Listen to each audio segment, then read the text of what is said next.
Império Neo-Assírio, 911 a.C. Muito antes dos impérios modernos, os assírios já entendiam algo perigoso. O medo podia conquistar mais rápido do que qualquer exército. No Oriente Médio Antigo, eles transformaram brutalidade em estratégia de guerra. Líderes rebeldes eram executados em público. Corpos mutilados eram exibidos como aviso.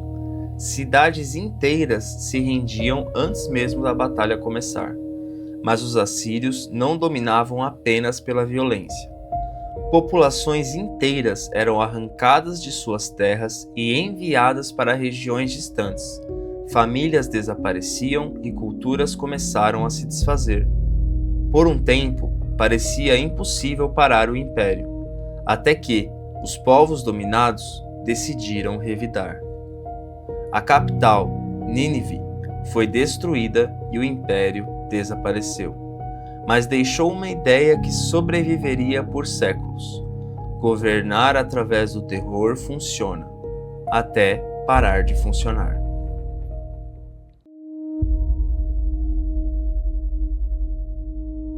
O Império Mongol, 1206 a 1368. Séculos depois, outro império levaria o terror a uma escala gigantesca. Vindos das estepes da Ásia Central, os mongóis avançavam rápido demais para serem detidos. Sob o comando de Gengis Khan, eles construíram o maior império contínuo da história. Mas antes de invadirem, já enviavam o medo. Antes, destruíam vilarejos, e os sobreviventes fugiam espalhando as histórias do massacre. Quando o exército principal chegava às cidades, muitas vezes já estavam apavoradas. Então tinham a escolha: se rendam ou desapareçam. E cidades que resistiam viravam exemplo. Alguns lugares foram destruídos de forma tão extrema que pareciam nunca ter existido. Milhões morreram durante as conquistas mongóis, e mesmo assim o império continuou avançando, como uma tempestade impossível de parar.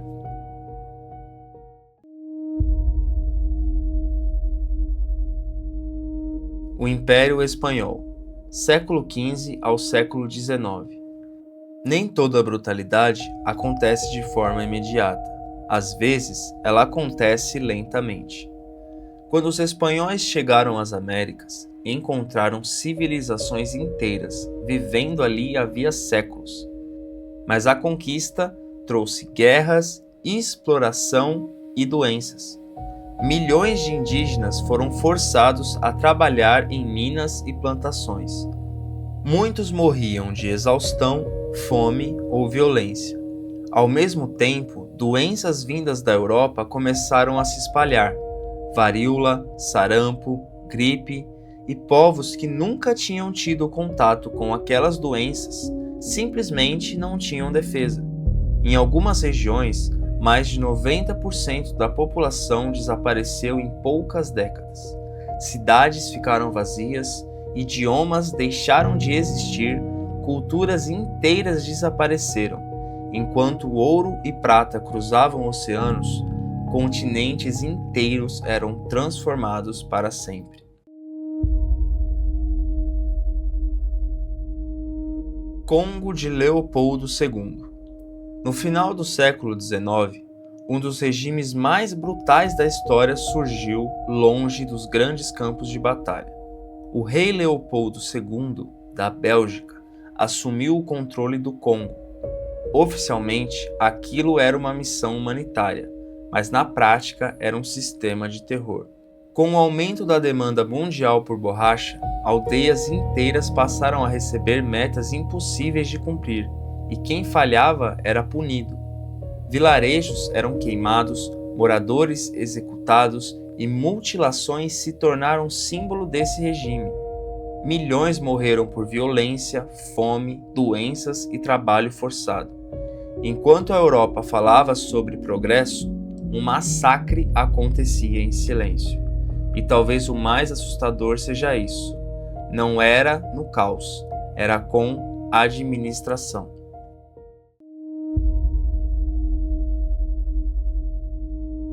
O Japão Imperial, de 1868 a 1945. No século XX, a brutalidade se tornou mais tecnológica, mais industrializada, mais extrema. O Japão Imperial acreditava que precisava dominar a Ásia antes de ser dominado, e essa expansão trouxe massacres. Na cidade chinesa de Nanquim, centenas de milhares de pessoas morreram em poucas semanas. Execuções, violência e destruição tomaram conta da cidade. Mas parte do horror acontecia longe das câmeras.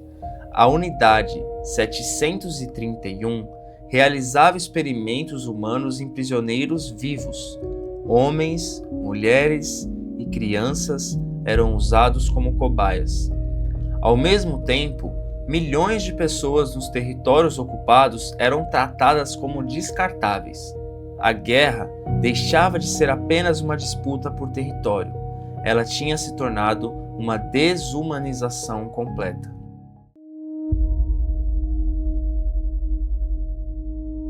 A Alemanha nazista, 1933 a 1945. Se outros impérios usaram violência para conquistar, a Alemanha nazista transformou a morte em um sistema. O regime nazista defendia a ideia de superioridade racial, e qualquer grupo considerado inferior passou a ser perseguido. Então começaram os campos de concentração. Milhões de pessoas eram transportadas em trens para lugares criados especificamente para trabalho forçado e extermínio. Tudo era organizado. Listas, números, registros, a morte se tornou burocrática. Câmaras de gás foram usadas para matar multidões em escala industrial. Ao final da Segunda Guerra Mundial, cerca de 6 milhões de judeus haviam sido assassinados. E o planeta inteiro viu até onde uma ideologia pode chegar quando recebe poder absoluto.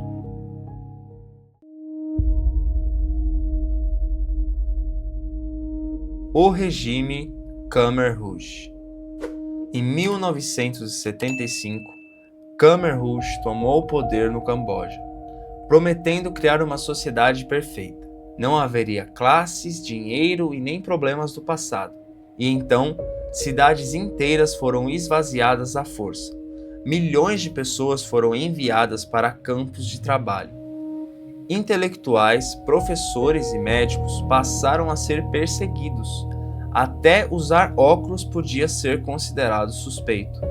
Famílias eram separadas, crianças eram incentivadas a denunciar os próprios pais, e em menos de 4 anos, cerca de 1/4 da população do Camboja morreu. E talvez seja isso que torna tudo ainda mais assustador. O governo começou a enxergar o próprio povo como algo descartável. Ao longo da história, impérios mudaram bandeiras, discursos e líderes. Alguns falavam em progresso, outros em ordem, outros em civilização, mas muitos acabavam chegando ao mesmo lugar. E quando vidas humanas passam a ser tratadas apenas como números, a brutalidade deixa de ser uma exceção. Ela vira um sistema. E talvez o mais desconfortável seja perceber que muitos desses impérios não acreditavam que estavam fazendo algo errado. Eles acreditavam que estavam construindo o futuro. Histórias como essa nos fazem pensar até onde a humanidade pode chegar. Se você gosta de acompanhar esse tipo de conteúdo, se inscreve no canal para não perder as próximas histórias reais como essa.